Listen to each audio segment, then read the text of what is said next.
जय श्री कृष्ण, राधे राधे। मित्रों, आज इस वीडियो में हम जानेंगे कि कब, कैसे और किससे होगा भगवान कल्कि जी के विवाह। कल्कि पुराण के अनुसार भगवान कल्कि जी 2 विवाह करेंगे और किस प्रकार होगा भगवान कल्कि जी के 2 विवाह। तो मित्रों, वीडियो को लाइक और चैनल पर नए हैं तो चैनल को सब्सक्राइब करके बेल आइकन प्रेस जरूर कर देना।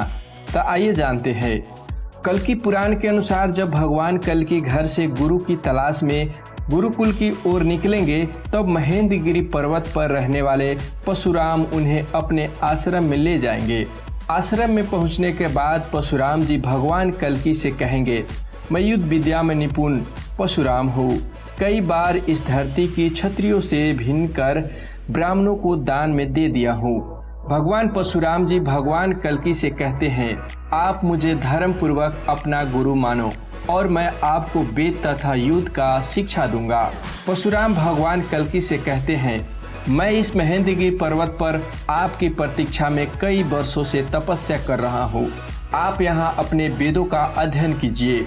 भगवान कल्कि वहाँ वेदों का अध्ययन करेंगे तथा 64 कलाओं का ज्ञान प्राप्त कर संपूर्ण विद्या में प्रांगत होने के बाद भगवान कल्कि परशुराम जी से कहेंगे कि जिस दक्षिणा के देने से मुझे सर्व सिद्धि की प्राप्ति हो तथा जिस दक्षिणा की प्राप्ति से आप संतुष्ट हो वह दक्षिणा मुझे बताइए। इस पर परशुराम जी भगवान कल्कि से कहते हैं, प्रभु आप स्वयं भगवान विष्णु के अवतार है जो संबल ग्राम में विष्णु यश के यहाँ अवतरित हुए हैं। आपने मुझसे वेदों की शिक्षा तथा युद्ध शिक्षा प्राप्त की। अब आप भगवान शंकर से अस्त्र प्राप्त कीजिए तथा सिंबल द्वीप से अपनी पत्नी पद्मा को प्राप्त कीजिए और इस धरती पर व्यापक अधर्म तथा कली का नाश कर पुण्य धर्म की स्थापना कीजिए। यही मेरी गुरु दक्षिणा होगी। यह सुनकर भगवान कल्कि अपने गुरु परशुराम जी से कहते हैं, ऐसा अवश्य होगा। और अपने गुरु परशुराम जी को प्रणाम कर वह वहां से भगवान शंकर के पास अस्त्र शस्त्र प्राप्त करने के लिए निकल जाएंगे। फिर भगवान कल्कि महादेव मंदिर पहुंचेंगे। वहां भगवान शंकर का विधिवत पूजा कर उनका हृदय से ध्यान कर उसे अस्त्र प्राप्ति के लिए प्रार्थना करेंगे। भगवान शंकर पार्वती सहित वहां साक्षात प्रकट होंगे और प्रसन्न होकर भगवान कल्कि से वरदान मांगने को कहेंगे। भगवान शंकर भगवान कल्कि को अस्त्र शस्त्र तथा गरुड़ अश्व और चमकती हुई पृथ्वी का भार सहन करने वाली तलवार प्रदान करेंगे। भगवान कल्कि भगवान शंकर द्वारा प्रदान किए गए गरुड़ अश्व पर बैठकर तीव्र वेग से अपने ग्राम संबल पहुंचेंगे। वहां पहुंचकर अपने माता पिता तथा बड़े भाइयों को प्रणाम कर उन्हें भगवान परशुराम द्वारा दी गई शिक्षा तथा भगवान शंकर द्वारा प्रदान किए गए अस्त्र शस्त्र के बारे में बताएंगे। फिर भगवान कल्कि भगवान शंकर द्वारा प्रदान किए गए गरुड़ अश्व पर सवार होकर हाथों में तलवार धारण कर धर्म की स्थापना के लिए अपने नगर से बाहर निकलेंगे और धर्म की प्रचार करेंगे। एक दिन भगवान कल्कि अपने दरवाजे पर बैठे थे। संध्या के समय था। तभी सुखदेव जी भगवान कल्कि के पास आए और भगवान कल्कि से बोले, हे प्रभु, मैं सिंबल द्वीप गया था। वहाँ की हवाएं सुगंधित है, पक्षी सुंदर गान करते हैं। वहाँ के राजा बृहदत्त की एक पुत्री है जिसका नाम पद्मा है और उनकी माता सुमति है। राजा की पुत्री का चरित्र पापों का नाश करने वाला है। उन्होंने बहुत समय तक श्री हरि को पति रूप में प्राप्त करने के लिए तप किया। फिर उनकी तपस्या से प्रसन्न होकर उन्हें भगवान शंकर ने वरदान दे दिया कि उनके पति स्वयं नारायण होंगे और भगवान नारायण के सिवा जो कोई भी उन्हें काम भाव से देखेगा वह स्त्री बन जाएगा। फिर सुखदेव जी ने भगवान कल्कि से बताई कि पद्मा के पिता राजा बृहदत्त ने अपनी पुत्री के विवाह के लिए स्वयंवर रखा है। स्वयंवर के लिए गुणवान, बलवान और महान ऐश्वर्य वाले बहुत सारे राजकुमारों और राजाओं ने सिंबल द्वीप में पद्मा के पत्नी बनाने की इच्छा से आए हैं। सभी राजा अपने अपने स्थान पर विराजमान हुए।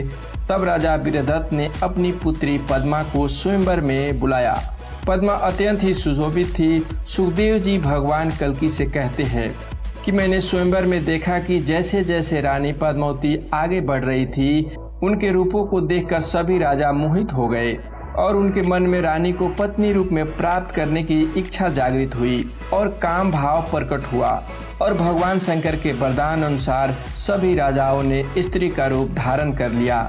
इसी प्रकार सभी राजा स्त्री रूप धारण करने के बाद रानी पद्मावती रोने लगी, अत्यंत दुखी हो गई और कहने लगी, मैंने ऐसा कौन सा पाप कर दिया कि भगवान शंकर का वरदान मेरे लिए अभिशाप बन गया। फिर पद्मा भगवान विष्णु का ध्यान करते हुए कहती है कि अगर भगवान विष्णु ने मुझे पत्नी रूप में स्वीकार नहीं किया तो मैं देह त्याग कर दूंगी। पद्मा के व्याकुल होने पर भगवान कल्कि ने सुखदेव से कहा कि हे सुख, मेरा संदेश लेकर तुम शीघ्र ही सिंबल द्वीप प्रस्थान करो और मेरी प्रिय पद्मा को आश्वासन दो कि मैं शीघ्र ही उसे विवाह करूंगा और निश्चित ही पद्मा मेरी पत्नी होगी। यह संदेश लेकर तुम जल्द रानी पद्मा के पास जाओ और रानी पद्मा को हमारी सारी बात बताना कि तुम्हें लेने भगवान श्री हरि जल्द ही आएंगे।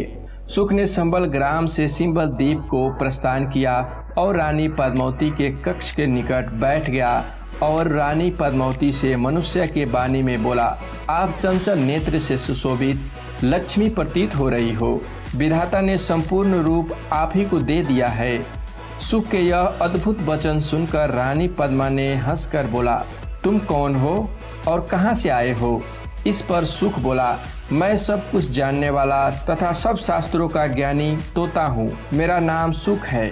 सुख रानी पद्मा से बोला, आप इतने बड़े राजा की बेटी हो और इतनी रूपवान हो, फिर भी इतनी व्याकुल और दुखी क्यों प्रतीत हो रही हो? इस पर रानी पद्मावती बोली, उच्च कुल में उत्पन्न होने से ही सब काम सिद्ध नहीं हो जाते। जब विधाता विपरीत हो तो सभी काम निष्फल हो जाते हैं।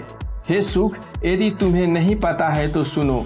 मैंने अपनी बाल और किशोर अवस्था में भगवान शंकर जी की आराधना की थी। जब भगवान शंकर ने पार्वती सहित मुझे वरदान दिया था कि भगवान नारायण तेरे पति होंगे तथा भगवान नारायण के सिवा जो कोई भी देवता तथा मनुष्य तुझे काम भाव से देखेगा वह तुरंत ही स्त्री बन जाएगा। फिर पद्मा को व्याकुल देख सुख बोला, भगवान लक्ष्मीपति ने धर्म की स्थापना के लिए ब्रह्मा जी के द्वारा प्रार्थना करने पर संबल ग्राम में विष्णु यश के यहाँ अवतार ले लिया है। वे इस समय धर्म की स्थापना हेतु धर्म का प्रचार कर रहे हैं। यह सुनते ही पद्मा बहुत प्रसन्न हुई और उन्होंने सुख को रत्नों से सुशोभित कर हाथ जोड़कर कहा, मैं जो कुछ भी निवेदन करना चाहती हूँ तुम उसे जानते हो। तुम प्रभु से मेरी सारी स्थिति कहो और उन्हें शीघ्र ही यहाँ ले आओ। फिर सुख उड़कर सिंबल ग्राम में भगवान कल्कि के पास पहुंचा। भगवान कल्कि उसे रत्नों से सजा हुआ देखकर अत्यंत हर्षित हुए और सुख से बोले, मैं तुम्हारा ही इंतजार कर रहा था। तुम्हें इतना रत्नों से सुशोभित किसने किया? कल्कि को यह बात सुनकर सुख ने उन्हें प्रणाम किया और पद्मा द्वारा कही गई पूरी कथा को कह सुनाया। भगवान कल्कि ने जैसे ही सुख की बात सुनी वह प्रसन्न हो गए और अपने अश्व पर सवार होकर शीघ्र ही सुख के साथ सिंगल द्वीप को चल दिए। वह सिंगल द्वीप के समीप एक वन में पहुंचे और वहां सरोवर में भगवान कल्कि ने स्नान किया तथा सुख शीघ्र ही उड़कर रानी पद्मा के पास गया और उन्हें भगवान कल्कि के आगमन की सूचना दी। सुख के देखते ही रानी पद्मा ने सुख से बोला, तुम्हारा स्वागत है, तुम्हारा मंगल हो। मैं तुम्हारे जाने के बाद से ही अत्यंत व्याकुल हो रही हूँ। इस पर सुख रानी पद्मा से बोला, अब आपको व्याकुल होने की जरूरत नहीं है। मैं नारायण अवतार भगवान कल्कि को आपके देश सिंबल ले आया हूँ। मैं उन्हें पास में सरोवर के किनारे पर छोड़कर आया हूँ। यह सुनते ही रानी पद्मावती अत्यंत प्रसन्न हो गई। उनका सारा शोक दूर हो गया और वह अपनी सारी सखियों को लेकर पालकी में सवार होकर भगवान कल्कि के दर्शन के लिए शीघ्र ही घर से निकल गई। रानी पद्मा सखियों सहित सरोवर के निकट पहुंची और उन्होंने वहां तेज युक्त भगवान कल्कि को सुखपूर्वक सोते हुए देखा। उन्होंने देखा कि नील कमल के समान विशाल भुजाओं वाले भगवान कल्कि शिला पर शयन कर रहे हैं। उस अद्भुत रूप को देखकर पद्मा मोहित हो गई। पद्मा ने शंकर के कारण उन्हें जगाना उचित नहीं समझा। उन्हें डर था कि कहीं भगवान शिव के वरदान के कारण भगवान कल्कि भी स्त्री न बन जाए। फिर पद्मा की मन की बात जानकर सब कुछ जानने वाले नारायण अवतार भगवान कल्कि उन्होंने देखा कि लक्ष्मी रूप के समान पद्मा सखियों सहित खड़ी है। पद्मा को देखकर भगवान कल्कि ने कहा, हे कांते, तुम मेरे पास आओ। तुम्हारे चंद्रमुख को देखकर मेरा सारे संताप मिट गया। फिर पद्मा ने भगवान कल्की को विष्णु रूप में जानकर उनकी स्तुति की और बोला, प्रभु आपके चरणों की पाकर मैं धन्य हो गई। फिर पद्मा भगवान कल्की को चरणों को स्पर्श कर अपने पिता के पास भगवान कल्की के आगमन की सूचना देने के लिए निकल गई।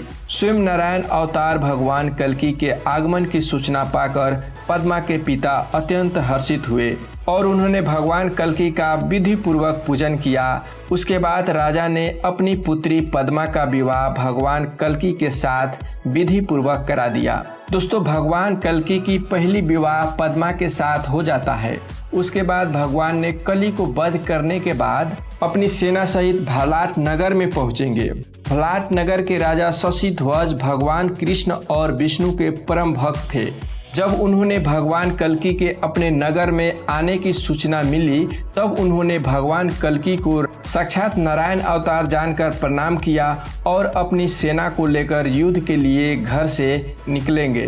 तब राजा शशिध्वज की पत्नी सुशंता, जो भगवान विष्णु व्रत परायण थी, उन्होंने जब अपने पति को भगवान कल्की से युद्ध के लिए जाते हुए देखा, तब वह कहने लगी, हे स्वामी, कल्की जी तो साक्षात भगवान विष्णु के अवतार है, आप उन पर प्रहार कैसे करेंगे? इस पर राजा बोले, हे प्रिय, ब्रह्मा जी ने क्षत्रियों के लिए जो धर्म निश्चित किया है उसका पालन करना चाहिए। रणभूमि में चाहे सामने स्वयं नारायण ही क्यों न हो, उन पर भी वार करना चाहिए। राजा शशिध्वज ने जब युद्ध क्षेत्र में भगवान कल्की को देखा, तब राजा भगवान कल्की के रूप को हृदय में धारण कर उसे बोले, हे प्रभु, आइए मेरे हृदय पर प्रहार कीजिए। अगर आप मेरे बाणों से बचना चाहते हैं तो मेरे हृदय पर वार कीजिए। राजा भगवान कल्की के साथ युद्ध करने के लिए आगे बढ़े और भगवान कल्की पर प्रहार करने लगे। राजा ने उन पर अनेक प्रहार किए, लेकिन राजा के सारे प्रहार निष्फल रहे। तब राजा ने पर्वत पर चढ़कर भगवान कल्की पर बाणों की वर्षा कर दी। बाणों की वर्षा से भगवान कल्की का शरीर घायल हो गया। तब भगवान कल्की ने क्रोधित होकर राजा पर अनेक प्रहार किए, जिससे राजा मूर्छित हो गए। इस प्रकार दोनों में घोर युद्ध प्रारंभ हो गया। राजा ने भगवान कल्की पर मुष्ट प्रहार किया, जिससे भगवान मूर्छित हो गए। तब राजा ने भगवान कल्की को अपने कंधे पर उठाकर हर्षित होते हुए अपने घर ले आए। घर पहुंचकर राजा ने अपनी पत्नी सुशंता को विष्णु मंदिर में स्थित पाया। उसके चारों ओर वैष्णव नारियां बैठकर भगवान विष्णु का भजन कर रही थी। वह अपनी पत्नी से बोला, हे प्रिय, देवताओं की प्रार्थना पर जो भगवान सबल ग्राम में अवतरित हुए हैं, वह भगवान कल्की मूर्छित होने का बहाना करके आज हमारे घर आए हैं। तुम धर्म तथा सत्युग के सहित इनका विधि पूर्वक पूजन करो। यह सुनकर राजा की पत्नी अत्यंत प्रसन्न हुई। राजा की पत्नी ने अनेक प्रकार से भगवान कल्की का पूजा अर्चना किया और भगवान कल्की से बोला, हे प्रभु, अपनी मूर्छा त्याग कर हमें दर्शन दो। हे प्रभु, आप ही द्वारा ही समस्त जल, पृथ्वी, अग्नि, वायु का निर्माण हुआ है। आप जगत के स्वामी हैं। हे प्रभु, हमें कोई गलती हुई तो हमें क्षमा करें। और अनेक प्रकार से भगवान कल्की की प्रार्थना सुशंता द्वारा की गई। विनय पूर्वक प्रार्थना को सुनकर भगवान कल्की उठे और उन्होंने अपने सामने रानी तथा साथ में सत्य और धर्म को देखा। उन्होंने देखा कि राजा शशिध्वज उनके पीछे खड़े हैं। तब भगवान कल्की सुशंता से बोले, तुम कौन हो और यह बलवान राजा मेरे पीछे क्यों खड़े हैं? भगवान कल्की ने धर्म तथा सत्युग से कहा, हम युद्ध भूमि को छोड़कर यहाँ कैसे पहुँच गए? भगवान कल्की ने कहा, जब मैं मूर्छित हो गया तब राजा शशिध्वज ने मेरा वध क्यों नहीं किया? तब रानी भगवान कल्की से बोली, मेरे पति यदि आपके प्रति शत्रु भाव रखकर आपसे युद्ध करते तो क्या वह आपको अपने घर इस प्रकार ला पाते? प्रभु, मेरे पति आपको दास है, इसीलिए मैं आपकी दासी हूँ। इस प्रकार आप प्रसन्न होकर स्वयं यहाँ पधारे हैं। इस पर भगवान कल्की राजा से बोले, हे राजन, आपने मुझे सभी प्रकार से जीत लिया है, आपकी क्या इच्छा है? तब राजा ने अपनी पत्नी सुशंता के प्रेरणा से अपनी पुत्री रामा का विवाह भगवान कल्कि से करा दिया। उसके बाद भगवान कल्कि अपनी पत्नी रामा जी और पद्मा जी सहित संबल ग्राम में रहने लगी। इसी प्रकार भगवान विष्णु ने कल्कि अवतार में 2 विवाह करेंगे। हालांकि दोनों लक्ष्मी रूप ही होंगे। दोस्तों वीडियो अच्छा लगा होगा तो वीडियो को लाइक और चैनल को सब्सक्राइब करके बेल आइकन प्रेस कर देना ताकि ऐसी जानकारी आपको मिलती रहे। धन्यवाद।